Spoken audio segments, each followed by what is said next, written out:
Professor Satish प्रकाश agree करेंगे आप? मैं आवाज सुन रहा हूं आपकी, मुझे बोलने का देखो, तारिक साहब ने बहुत सारी बातें कही, मैं उनकी बहुत अब सारी सतीश बातों प्रकाश को जी उसके बाद आप, लेकिन सतीश प्रकाश जी सवाल भी सुन लीजिए। सतीश प्रकाश जी सवाल भी सुन लीजिए। सवाल मेरा सही ये है और साबित करता है मोहन भागवत की बात। उन्होंने जो कहा कि भाई हमारे पूर्वज हिंदू थे, वाकई हम लोग हिंदू थे। या तो किसी ने 2 रुपए किलो चावल के लिए या 4 अशरफियों के लिए कन्वर्ट किया या फिर सेना में शामिल होने के लिए।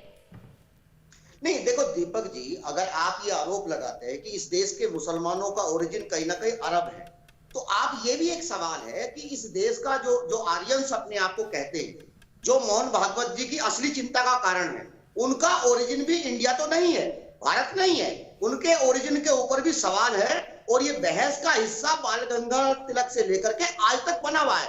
2011 में सुप्रीम कोर्ट की ये टिप्पणी, उन्होंने ये कहा कि इस देश का मूल निवासी अगर कोई हो सकता है तो वो आदिवासी हो सकता है, वो दलित हो सकता है। मुसलमानों को तो आपने कह दिया कि चलो सब ये बाबर से है, कहां वहां से यहां से भी आए, लेकिन मोहन भागवत जी समय समय के ऊपर ये सवाल दागते रहते। देखिए, मैं एक बात जरूर कहूंगा कि इस पूरी बहस के 2 कारण हो सकते हैं। अगर साइंटिफिक दृष्टि से आप देखेंगे तो कोई भी नस्लीय श्रेष्ठता यहां नहीं है और भारत का संविधान भी नस्लीय लिंग भेद या नस्लीय श्रेष्ठता को मना करता है। और सारी दुनिया में अगर आप देखेंगे तो नस्ल का खेल खत्म हो चुका, कोई भी प्योर नहीं है, कहीं ना कहीं मिक्सिंग है।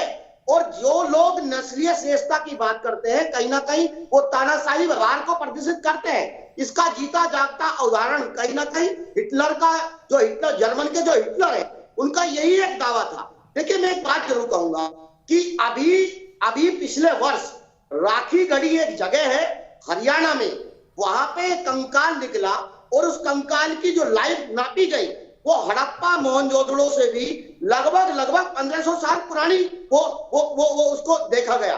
वहां पे चूंकि बीजेपी की सरकार थी, तमाम लोगों को लगा कि ये अच्छा मौका है अपने आप को आर्यन सिद्ध करने का, लेकिन जब उसकी जेनेटिक कोडिंग चेक की गई तो आर्यंस की जो जेनेटिक कोडिंग है वो R1A1 है। उस कंकाल के अंदर जो हड़प्पा से भी 1500 साल पुराना है, उसके अंदर आर्यंस नहीं है। तो इसका मतलब है साफ साफ है कि आर्यन, अगर मुसलमान बाहर से आया है तो हिंदू भी बाहर से आया है।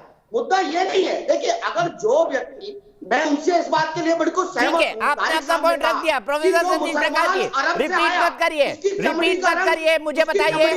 अब निजेश अवस्थी से पूछता हूँ, उसकी चमड़ी का रंग बदला, लेकिन आपको ये भी मानना पड़ेगा, सतीश प्रकाश जी रिपीट मत करिए। मैं सवाल पूछ रहा हूँ आपका, मैं आपकी बात समझ गया। क्या हिंदू भी बाहर से आए थे? अब निजेश अवस्थी जी बताइए, क्या हिंदू भी बाहर से आए थे?